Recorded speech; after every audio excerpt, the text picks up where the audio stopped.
Hello,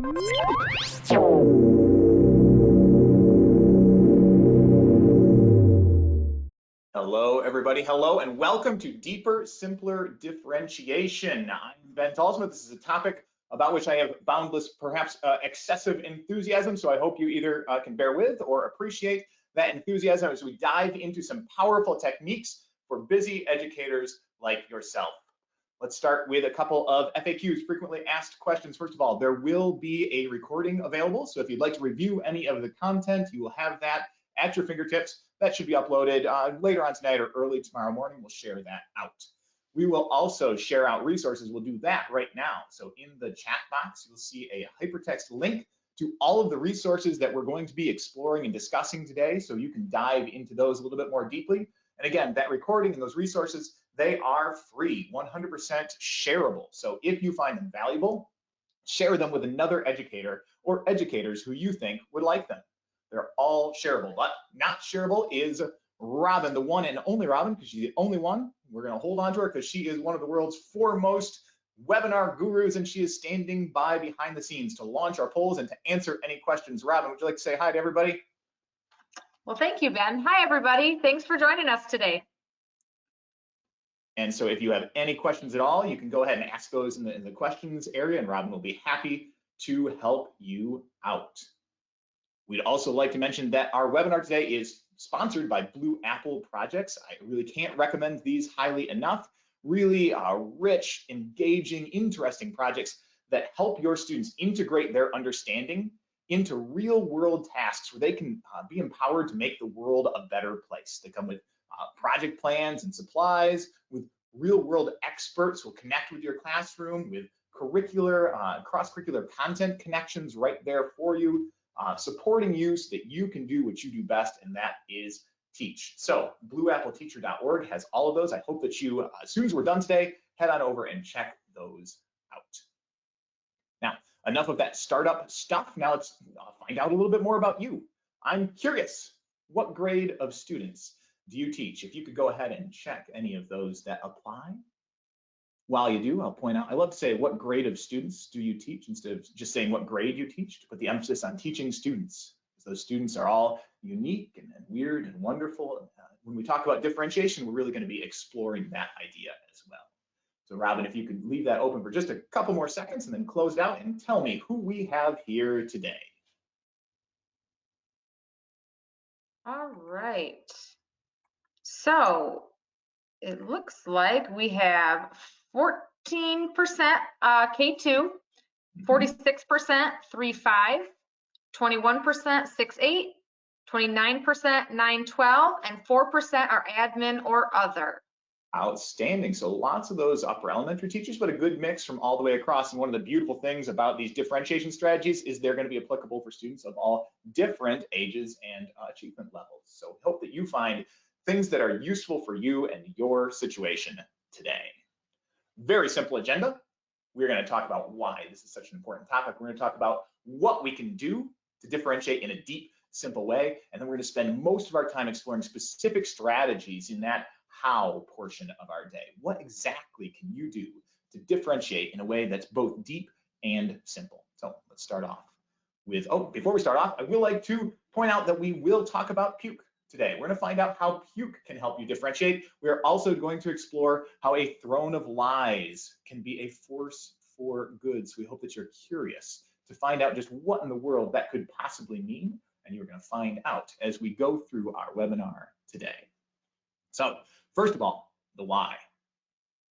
Why is differentiation important? Well, it's important because Abraham Lincoln was the 16th president of the United States. Because even when you say a simple statement like that, your students are all going to be getting different understandings in their minds. Some of them will picture Abe like that. Some of them will put a top hat on. Some of them will know that he didn't always wear that beard. Some of them will be thinking about the assassination or his role in our financial system on the $5 bill. Some of them will be thinking about the presidency or about a trip that they took to Washington, D.C. to see the Washington Memorial. Your students are always constructing different understandings of the things that you're exploring. Differentiation is unavoidable. It's happening all the time. And so if it's happening all the time, it's a topic that we had better do well. It's something that we had better do deeply. But that's how a lot of us feel. We're worn out. It's been an incredibly stressful time in education. And the idea of trying to differentiate, to come up with 32 different lesson plans to meet the specific needs of all of our students can feel overwhelming. It can be overwhelming. And so the topic of deep, simple differentiation is important because students and their understandings matter. And your sanity matters too. Meeting the needs of our students while preserving your sanity. We need to try and achieve those two things, even if sometimes they feel like they're in tension.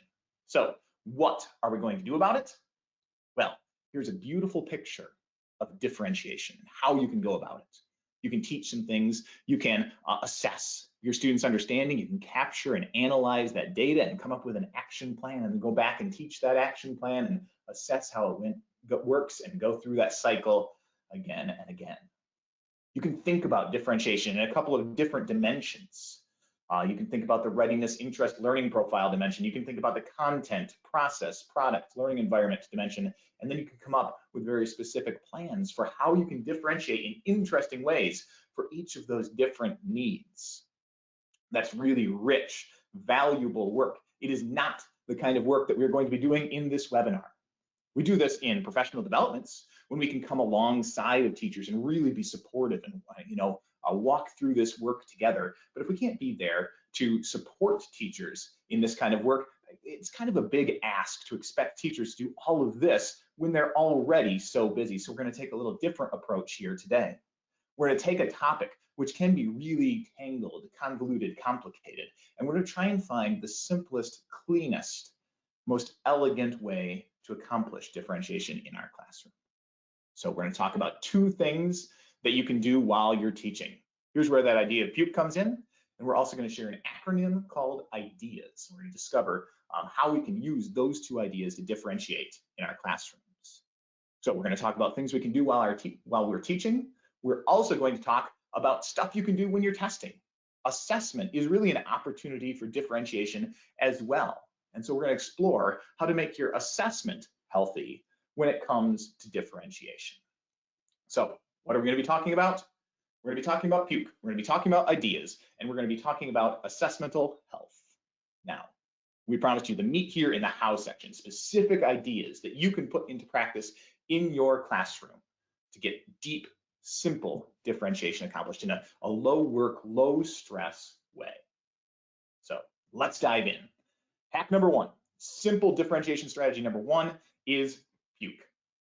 PUKE is an acronym. I love acronyms, it really helps remember things. And this acronym stands for project-based learning, engineering, writing, and creation. Anytime that we can incorporate one of these four things, we're going to be differentiating.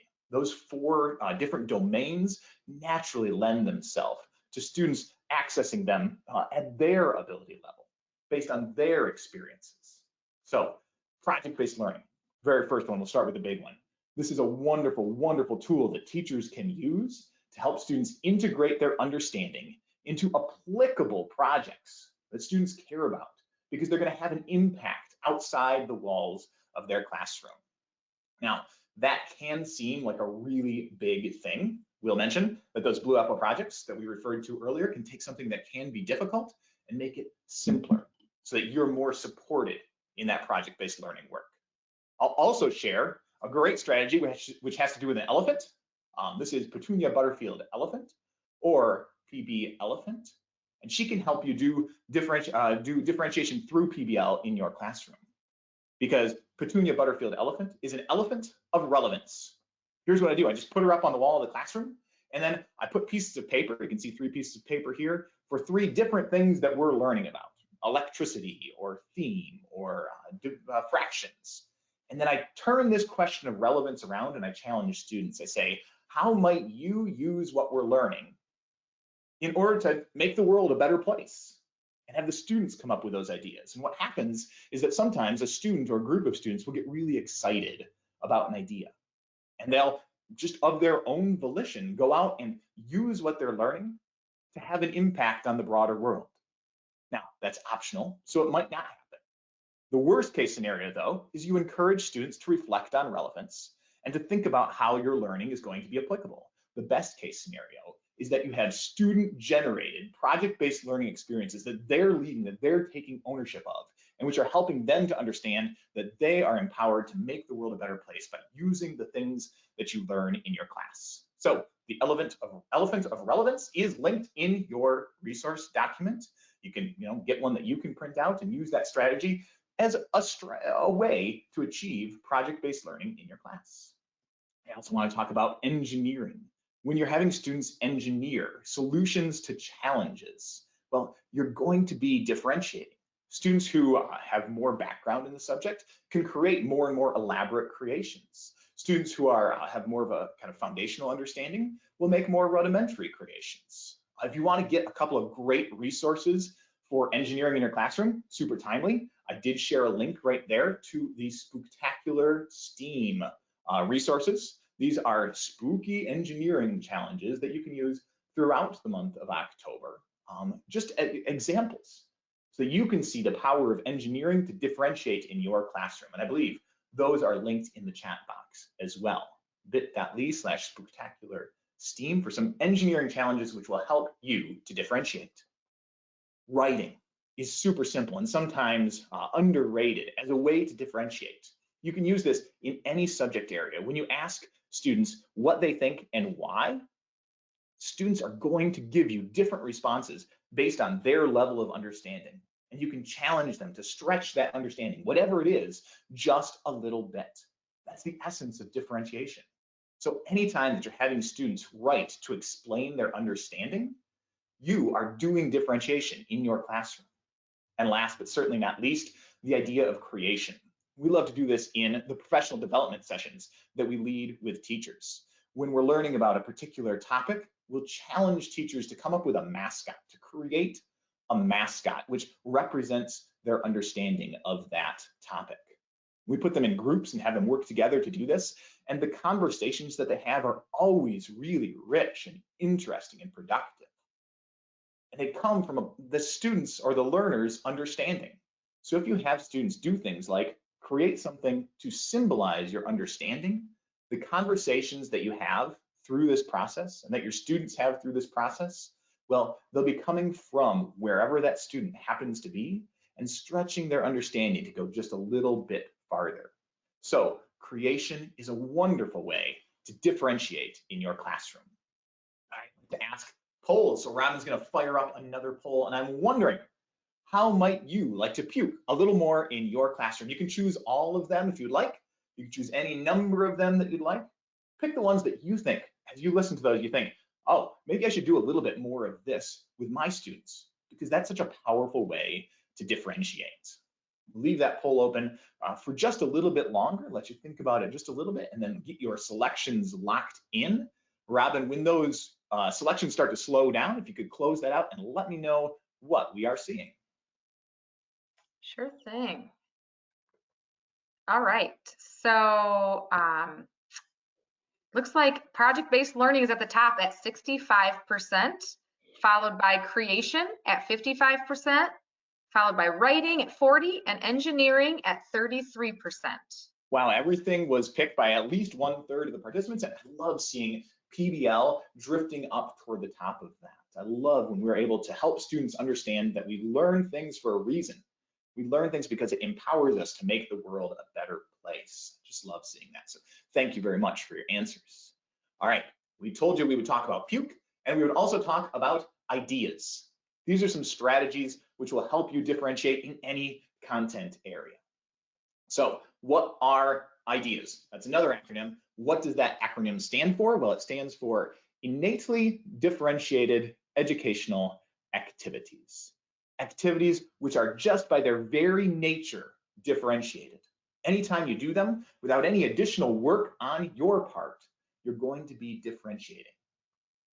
These are what we call low floor, high ceiling activities. They're activities that anybody can access.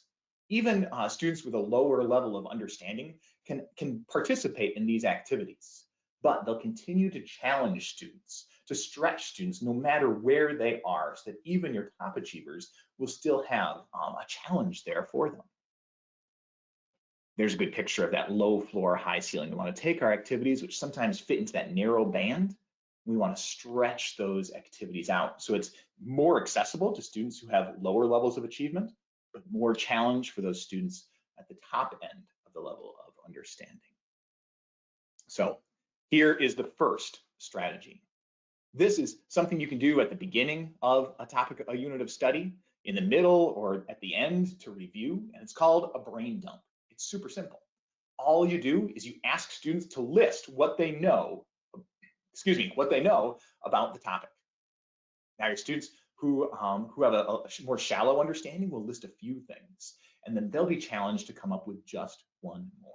Your students who have a really deep understanding, they'll have an extensive list, but they'll still be challenged to come up with just one more. Now, this is a rich cognitive activity. If you want students to remember things, one of the best things you can do is have them practice recollecting them. So it's going to deepen students' understanding and student retention of what you're learning, but it's also going to be innately differentiated, because that next thing on the list is a challenge for the student no matter how many things were listed above. So I love that brain dump strategy. Another great idea is how many whys. Toddlers learn an awful lot because they're always asking why. That curiosity is a great seed for learning. So with the how many whys strategy, you ask students to take what they know and then explain why that's the case.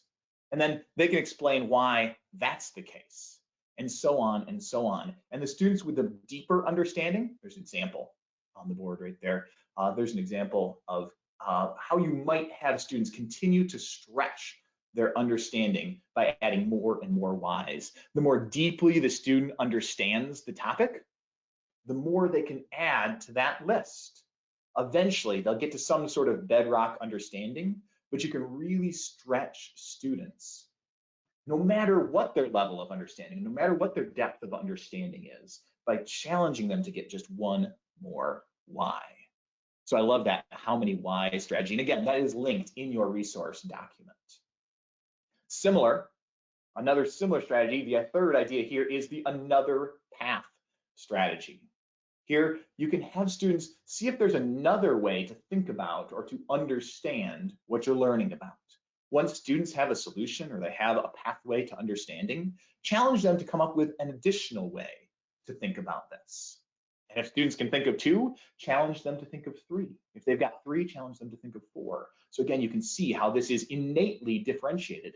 No matter how many paths the student can come up with, they can be challenged to come up with just one more. Math is a great place to use this strategy. Here's just a simple question: 37 plus 38 plus 39. You can challenge students to solve this lots of different ways. Maybe you have students add the 30s together first, or maybe students come up with the idea of adding the 30s together first, and then they add the 1s on top of that. So they have 90 and 15 and 9. Let's see, that's 24. So that's 114. Maybe they start off by saying, well, each of these could be 40, and it's going to be just a little less than that. If they were all 40, it would be 120, and it's going to be 3 less, 4, 5 less, 6 less. So it's down to 114. I love having students talk about the different pathways that they can use to achieve the answer, because it deepens their understanding of the content. So it's deep intellectually, and it's also innately differentiated. If they can come up with 3 reasons, they can always be challenged to come up with a 4th. So I love that idea as well. And the last of the ideas is the MONS strategy. MONS is all about going to extremes, because it stands for most, always, worst, never. And you can use other words like best or least as well. But you ask students to come up with an extreme example of the thing that you're learning about. So if you're learning about different forms of government, you can challenge them to come up with the most anarchic situation that they've ever been involved in, or the most democratic, or the most authoritarian. So they have to think deeply about the thing you're learning, but what's extreme for one student might not be extreme for another student. So it's going to differentiate based on the student's experiences and their level of understanding.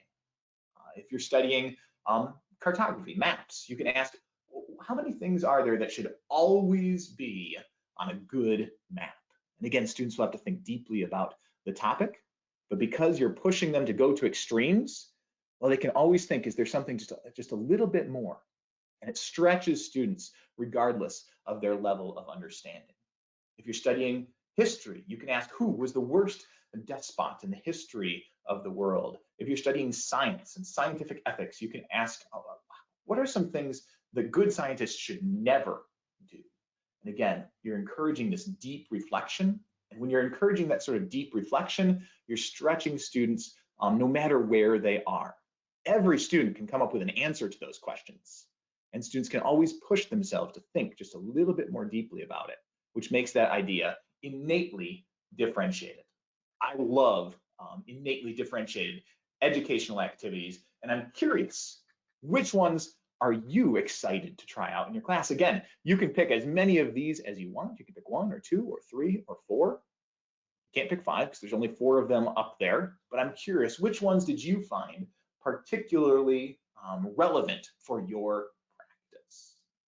So Robin's going to leave that open for just a minute more while you get your choices, and then she's going to close that poll out and share it. And we're going to find out which of those are the favorites out there in the audience. All right, closing it out right now. All right, what do we see? Looks like all of them are definitely going to be used. We have at the top at 58%, we have how many whys, followed by another path at 53%, followed by brain dump at 50%, and Mons at 44%. Oh, wow, a close 4-way race, outstanding. I'm glad that you're finding those to be things that you can put into practice in your classroom. Again, the objective here was to share strategies that would be simple, low work, low stress techniques, but which would be richly differentiated. So I'm glad that you're finding those to be of value. Now, there was one more thing that we wanted to explore. And to talk about it, we're going to start off just with a little aside on mental health. I love to do professional developments with teachers where we focus on the mental health of the staff and also of the students that they're serving. It's such an important topic. And we can work on coming up with clever, effective ways to improve staff and student mental health. And seeing those improvements is really valuable. That's not what we're talking about here, though. Here we're talking about assessment. So we're going to talk about assess mental health, and how we can use assessment wisely in a way that it accomplishes the goal of differentiation. So often in assessment, we've got this perspective like, this is the stuff I teach, this is the stuff that's on the test, this is the stuff that's important. The rest of it, nothing else about the subject matters, not important, don't worry about it. We need to break that approach. It's much healthier to help students understand that there's so much out there to learn and know about all sorts of different topics, and that we care about that, and we encourage them to be curious, independent learners to go out there and seek interesting truths. So how can we encourage a healthier perspective on assessment so that when they take an assessment, they know that this is a learning journey as well, and it might be weird and wild and wonderful, just like our classroom instruction is. How can we help them have that healthy approach to assessment? How can we differentiate? Through a test. A couple of really great strategies for assessmental health. First one, what else do you know? I just love this approach. I know lots of teachers have started to use this, and what they do is at the end of their test, they just add one question. What else do you know? This test covered lots of things about this topic, but what else do you know about this topic which wasn't on the test? Have you ever studied and paid a lot of attention to something and then the teacher didn't ask about it on the test? Well, this question helps you express that good understanding that you've achieved. I just love asking at the end of every test, what else do you know about this topic? Similarly, I love telling students that on every test that I give, there's going to be a teach me something at the end. I stole this from Mr. Paul Yenny, one of my favorite teachers on Twitter. If you're on Twitter, you should definitely follow him. He came up with this challenge of just adding a teach me something challenge at the end of his tests. That way, as students go through their unit of study, They're going to know that if they're curious about something, they should go and find out more about it. And then they can teach him about it when he gives them the test. It sets him up as somebody who loves to learn about the world that we live in, and it encourages students to really pursue their own learning, to be independent seekers of truth. I just love this strategy. Another great one is own the test. Here's where at the end of your unit of study, you ask students to write their own test questions so that they can reflect on what's important to them, on what they consider to be important about this content. Again, this is richly differentiated, right? You can see how students are all going to be constructing their own ideas of what's really important, and that they're going to be challenged to express those in test form. On the Teach Me Something, you can see how student interests are really going to drive how they explore and research on their own. What else do you know is going to be different for each student? All of these are richly differentiated little hacks that you can do on a test. So I love having students come up with their own test questions, submitting them to the teacher, and then you can pick some of the best ones to include on the actual assessment. And last, but certainly not least, I love the idea of mismarking the test. I would do this with my students where I'd have a couple of questions that I'd mark as wrong, even though they were actually right. And then when I handed the test back, I would say, all right, there are 4 questions out there which I marked wrong, but they're really correct. If you can find them and show them to me and tell me why you know that it's actually right, then I'll give you full credit for it. And all of a sudden, students would pay a lot of attention to that assessment. They'd look at those questions that they got wrong really carefully. And they'd think deeply about whether they were actually wrong or about whether this was one of those questions that Mr. Talsma marked incorrectly. You get lots of great conversations with students that flowed out of this strategy. Now, in my grade book, I'd actually mark it correctly because I want to have an accurate understanding of what students know. But that challenge really focused students on those things that they didn't understand. And of course, that was different for every student. So every student, based on their misunderstandings, was really zoomed in on focusing on just those things and really learning those things more deeply to correct their misunderstandings and to help them grow. Now, some people might be concerned about that strategy. They might be concerned that as the teacher, you shall not sit upon a throne of lies like a fake Santa in a department store. But I love to use, no matter what I can, use anything I can to encourage differentiation and to encourage deeper student understanding. So if that's for you, I encourage you to appropriate that strategy, to steal it, to make it your own. So I am curious, which of those would you like to use to promote assessmental health? The what else do you know strategy, the teach me something strategy, the own the test strategy, or the mismark the test strategy? Again, you can pick 1 or 2 or 3 or 4 of those. I'm just curious to see which ones you find to be the most valuable. Robin, if you could give them just another couple of seconds to get their answers locked in before the precincts closed, and then let us know what we see. All right, obviously all great strategies, but the leaderboard, what else do you know at 81%? Wow. Teach me something at 53%, mismark the test at 42%, and own the test at 39%. Outstanding. So again, more than a third of all the people who are in on the webinar are finding each of those strategies appropriate. And what else do you know? Oh, I love that. If every teacher did that on every assessment, the world would be a much better place. So again, feel free to share that with any educators who might find it valuable. All right, I'm going to give away a free Blue Apple project in just 3 slides. But first, I would like to say, you can probably tell that I really love helping and supporting teachers. And I'm part of a team that feels the same way. We would love to come to your school and share our resources and support, because we know that life is difficult in education right now. And anything that we can do to be supportive of teachers is just incredibly, incredibly valuable. So if you are interested in that, please go to that blueappleteacher.org website and check out Flex PD. I also would encourage you to sign up for our next free webinar on information literacy, extremely important topic. You can do that at the website listed down there below. And that brings us to the challenge. To be entered to win 1 free Blue Apple project, if you could just send me an email, that's all I ask.